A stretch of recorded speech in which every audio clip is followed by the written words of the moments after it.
Hello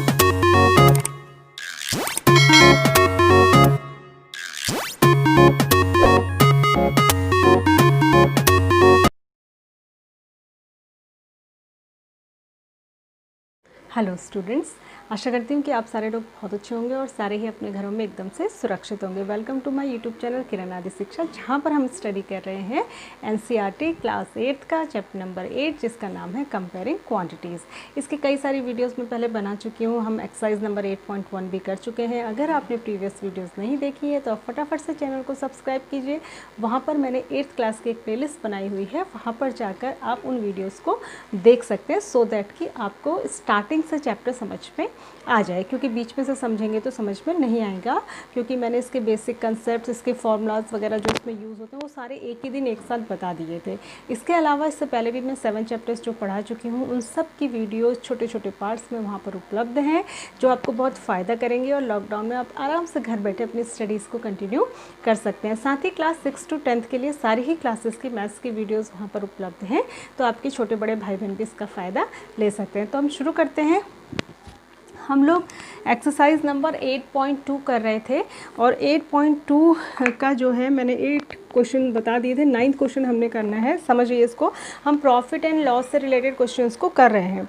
Arun bought a pair of skates at a sale where the discount given was 20%. If the amount he pays is rupees 1600, find the mark price. ठीक है, अरुण एक cell से जो है skates खरीद के लाता है, वहाँ पर उसको 20% डिस्काउंट मिलता है। ठीक है, तो टोटल अमाउंट जो वो पे करता है, मतलब टोटल अमाउंट पेड जो है वो 1600 रुपीज़ करता है। मतलब ये डिस्काउंट के साथ, डिस्काउंट मिलने के बाद उसको जितना पैसा देना पड़ता है वो है ये। ठीक है, तो डिस्काउंट कितना है, डिस्काउंट कितना मिला उसको, 20% मिला था। मार्क प्राइस हमको निकालना है। ठीक है, मतलब जो उस पर प्राइस टैग में जो प्राइस लिखा हुआ था स्केट के पेयर में, वो कितना था ये हमको निकालना है। लेट वो एक्स था, हमें नहीं पता। ठीक है, तो डिस्काउंट हमेशा मार्क प्राइस में ही मिलता है। ठीक है, तो mark price plus discount, sorry minus, is equals to amount होगा। ठीक है, जो भी उसने पे किया। तो मार्क प्राइस कितना है, x minus 20% of x is equals to 1600। ठीक है, तो एक्स माइनस 20% का मतलब अपॉन 100, ऑफ का मतलब इंटू एक्स इक्वल्स टू 1600। यहाँ पे 1 मान के एलसीएम लेंगे तो ये हो जाएगा 100x minus 20x upon 100 equals to 1600। ठीक है, तो 100x में से 20x जाएंगे तो ये बचेगा 80x, दिखाई दे रहा है ना आपको, अपॉन 100 इज इक्वल्स टू 1600। ठीक है, ये कैंसिल हो जाएगा, तो ये हो जाएगा, यहाँ पे मैं सॉल्व कर देती हूँ। x इक्वल्स टू, ये 10 इधर जाके मल्टीप्लाई हो जाएगा, 1600 इंटू 10, और ये 8 जो है नीचे अपॉन में चला जाएगा, 8 2 जा 16, 200। ठीक है, तो x इक्वल्स टू कितना हुआ, 2000। ठीक है, तो यानी कि जो उस पर मार्क प्राइस था वो स्केट का पेयर कितने का था, 2000 का था, और 20% डिस्काउंट मिलने के बाद वो उसको कितने में मिला, 1600 रुपीज़ में मिल गया। ठीक है, तो आई होप कि आपको समझ में आया होगा। ये क्वेश्चन आसान क्वेश्चन था, इसको आप नोट भी करते चलिएगा साथ में। उसके बाद हम अगले क्वेश्चन पे आते हैं।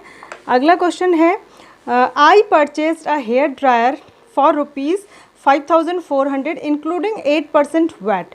Find the price before VAT, ठीक है, was added. तो मैंने एक हेयर ड्रायर ख़रीदा। ठीक है,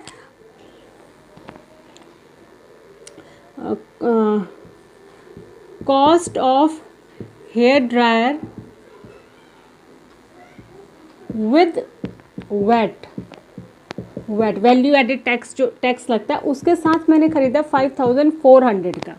ठीक है, 5400 का ख़रीदा। ठीक है ना, और क्या बोला है इसने, तो ये बताना है अगर वैट जो है, और वैट जो मैंने उसमें दिया है वो है 8%, तो प्राइस बिफोर हमको क्या निकालना है, price before add, sorry price before VAT, VAT से पहले उसके प्राइस कितने रुपए था, मतलब मार्क प्राइस उस पर क्या था।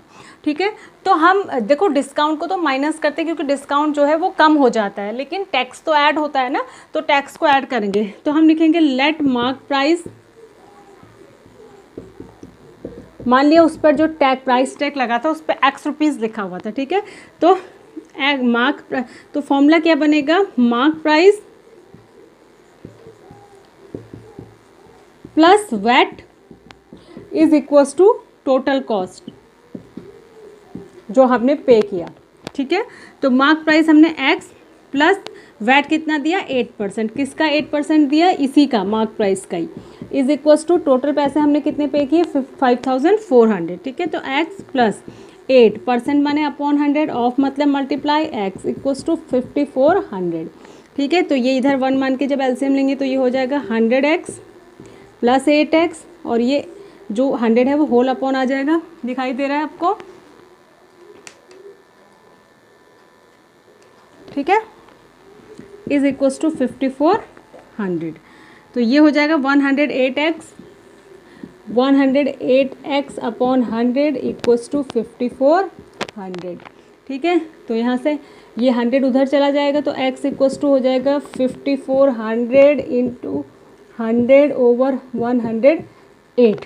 ठीक है, अब इसको आप कैंसिल कर दीजिए, ये कैंसिल हो रहा होगा,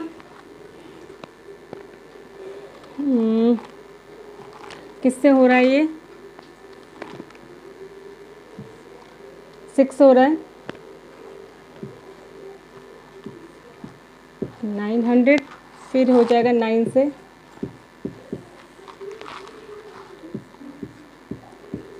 तो ये कितना आया, x इक्वल्स टू आया 5000। ठीक है, तो 5000 रुपीज़ का वो था, उस पर मार्क प्राइस था 5000, लेकिन उस पर 8% हमारा वैट लग रहा था, तो वैट के साथ हमें टैक्स लग रहा था, मतलब दुकानदार ने हमसे टैक्स पे लिया और टैक्स के साथ हमको कितना पे करना पड़ा, हमको पे करना पड़ा 5400। ठीक है, एक और क्वेश्चन है इस एक्सरसाइज का, लास्ट क्वेश्चन है, इसको भी कर लेते हैं। क्वेश्चन नंबर, ये क्वेश्चन नंबर 10 था जो अभी मैंने बताया, अब मैं क्वेश्चन नंबर 11 बता रही हूँ आपको। ठीक है, क्वेश्चन नंबर 11 है, an article was purchase for ₹1239 including GST of 18%, find the price of the article before GST। Same ही है ये। ठीक है, तो इसमें टोटल कॉस्ट विद GST भी टैक्स ही होता है। ठीक है, GST के साथ हमको जो पे करना पड़ा वो था 1239 रुपीज़। ठीक है, और इसमें GST लगा कितना था, 18% लगा था। ठीक है, तो हमें ये बताना है उसमें कॉस्ट प्राइस या मार्क प्राइस कितना था। ठीक है, हमें क्या बताना है, मार्क प्राइस, मतलब GST देने से पहले उसके ऊपर प्राइस कितना लिखा हुआ था। ठीक है, ये तो हम क्या करेंगे, लेट, वही बिल्कुल सेम है, let mark price equals to x। ठीक है, अब क्या हो जाएगा, मार्क प्राइस प्लस GST मिला के टोटल कॉस्ट जो हमको टोटल पे करना पड़ा। ठीक है, तो मार्क प्राइस हमें पता नहीं है, x लिया है, GST कितना 18% ऑफ x, मार्क प्राइस का ही निकालते हैं, कोई भी चीज़ डिस्काउंट निकालें, वैट निकालें, GST निकालें सब। ठीक है, तो ये टोटल अमाउंट है 1239, तो x प्लस 18% माने अपॉन 100 इंटू ऑफ का मतलब इंटू x इक्वल्स टू 1239। ठीक है, तो यहाँ 1 मान के जब एलसीएम लेंगे तो ये हो जाएगा 100x plus 18x over 100 is equals to 1239। ठीक है, इसको इसके साथ मल्टीप्लाई में ले जाएंगे और 118 को नीचे, ये ऐसे हो जाएगा 118x upon 100 is equals to 1239। तो यहाँ से x इक्वल्स टू हो जाएगा 1239, 100 उधर चला जाएगा मल्टीप्लाई में और 118 नीचे आ जाएगा। ठीक है, तो जब आप इसको कैलकुलेट कर लेंगे, ठीक है, इसको डिवाइड कर लीजिएगा आप, जिससे भी डिवाइड हो रहा हो ये डिवाइड कर लीजिएगा, मल्टीप्लाई करके डिवाइड करके जब आप इसको सॉल्व करेंगे तो x की वैल्यू आ जाएगी, वही हमारा क्या होगा, मार्क प्राइस होगा बिफोर जीएसटी। तो आई होप कि आपको ये तीनों क्वेश्चन समझ में आए होंगे। ये जीएसटी वैट वाले क्वेश्चंस एग्जाम में आते हैं और ये बहुत आसान होते हैं, बस इसका कंसेप्ट समझने की ज़रूरत होती है। ठीक है, तो thanks for watching, God bless you.